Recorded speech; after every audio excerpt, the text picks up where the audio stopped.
আমার আম্মু হঠাৎ ব্রেন স্ট্রোক করে মারা যায়। মারা যাওয়ার পর থেকে আমার জীবন নেমে আসে আরো দুঃখ। তখন থেকে জীবন যাপন মানুষ থেকে খুঁজে খাওয়া, তারপরে বদল করে বেঁচে কিনে খাওয়া, নিজের একটা লাইফ তখন বোঝা যায় যে লাইফটা কত বড় একটা জিনিস। আমার নাম মোহাম্মদ মোস্তফা কামাল তাসির। আমার যখন 2 বছর চলতেছে তখন আমার আম্মু হঠাৎ ব্রেন স্ট্রোক করে মারা যায়। তারপরে আমার জীবন শুরু হয় আসলে আস্তে আস্তে কান্নার একটা চলে আসে।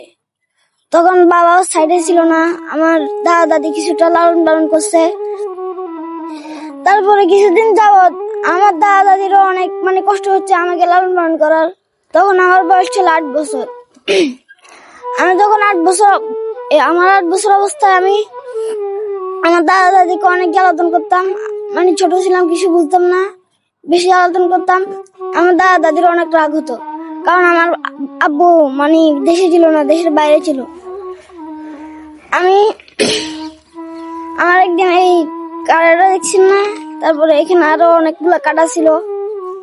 আমি একবার ট্রেনের তলে পড়তে শয়তানি করতে করতে আমার আব্বুর সাথে একবার আসছিলাম এখানে কমলাপুর স্টেশনে।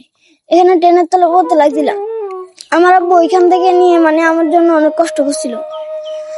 তারপরে হঠাৎ একদিন আমার আব্বু মারা যায়। মারা যাওয়ার পর থেকে আমার জীবন নেমে আসে আরো দুঃখ। তখন থেকে আবার এই স্টেশনে আমি আসি। তখন থেকে জীবন যাপন মানুষ থেকে খুঁজে খাওয়া, তারপরে বদল করে বেঁচে কিনে খাওয়া, নিজের একটা লাইফ তখন বোঝা যায় যে লাইফটা কত বড় একটা জিনিস, যেটা গোছাতে পারলে অনেক কিছু। আমার আব্বু মারা যায়, আমার যখন এরকম হঠাৎ অনেক রকম বিপদ আসতেছে, আমার আব্বু ওইগুলো সইতেছে না। আমার আব্বু হঠাৎ নিজের গলা নিজেই ফেরে ঢুকে মারা যায়।